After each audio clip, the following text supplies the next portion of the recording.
Hey everybody, Jayborino here. Welcome back, playing some more StarCraft 2 Heart of the Swarm. It's the Baneling Evolution mission. Baneling strain ready for augmentation. Discovered creature with powerful essence. Good adaptation for Baneling. Defeat creature. Assimilate essence.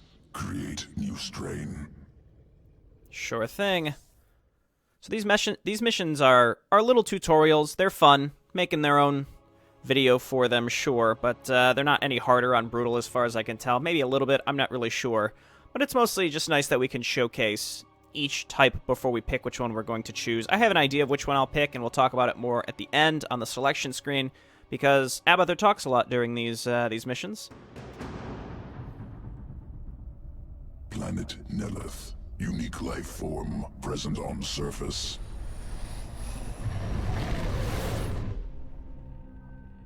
Mitoscarab. Organism has evolved elegant survival mechanism. Decentralized nervous system.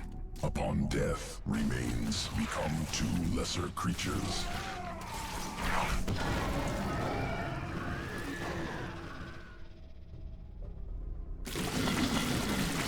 I want the Mitoscarab essence assimilated before the Protoss know we're here. Okay, just run up and A-click right onto him. Require additional essence. Prime Mitoscarab near. And I think these are the only Banelings in the whole game that just waddle, they don't roll.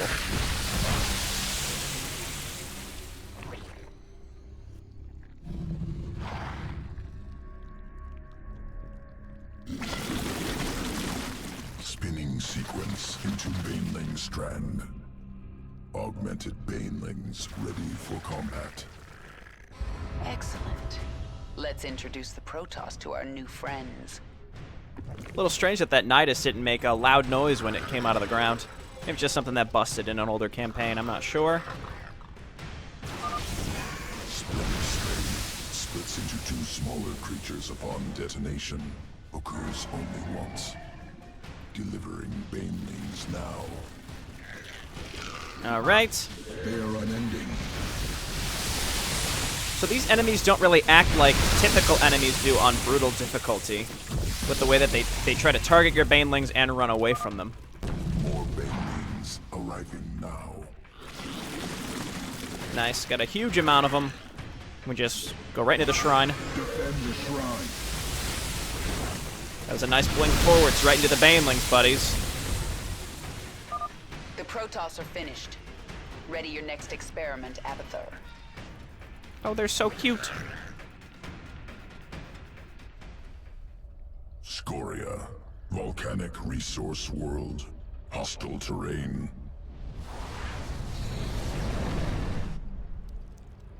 Thousands of Banelings subjected to lava.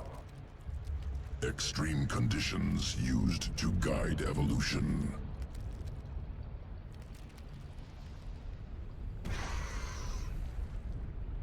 Over many cycles, adaptation occurs.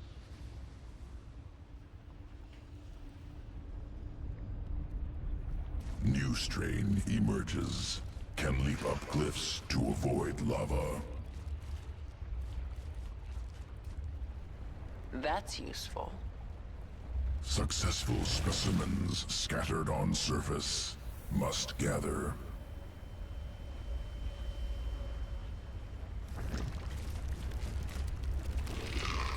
I quite like how these are legitimate, just survival of the fittest. Survivors located here must be collected.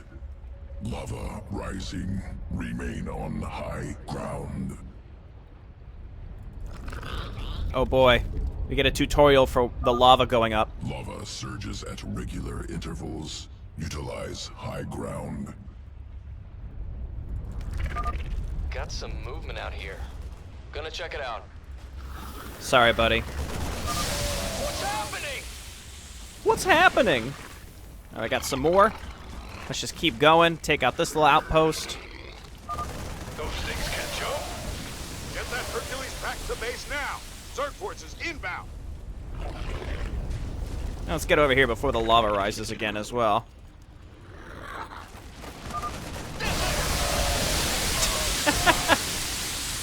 This ain't... Dominion mining camp. Extracting minerals. I see them. Let's test out these new Banelings.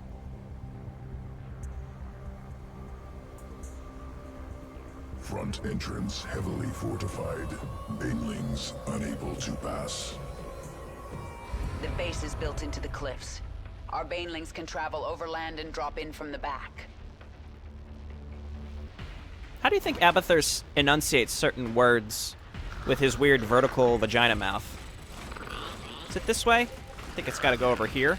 Does he yell at us if we do this? Frontal attack inadvisable. Recommend flanking. Traverse cliffs. Attack from above. Like N's and M's and B's specifically must be pretty hard for him. Just right-click this planetary. Where are they coming from? Dominion mining facility destroyed. Experiment successful. Nice. Sequences ready for integration. Await decision. All right. So really just thinking about the different synergies that these provide. So these are going to have trouble making direct connections because enemies tend to run away from them on brutal difficulty. Now, you can use that against them because any enemy that's running away from Banelings is not shooting at Banelings. So that does help a little bit and may actually cause them to clump up more as they try to get away from the incoming Banelings, so the splash damage may hit really well. So it'll work really well with that 50% increased detonation bonus. The one that does 100% more damage, though, requires a direct hit. And that is where the Hunter Banelings will work really well, because they can just land directly on top of enemies, so they'll benefit from that 100% increased direct hit damage. Now, I do feel like the Hunter Banelings are wasted when you use Kerrigan's Spawn Banelings ability, which I will not be using a ton of the time, but sometimes I will. The Splitters, I think, synergize really well with that. So you just pop the Banelings down, and it'll cause the AI to run away.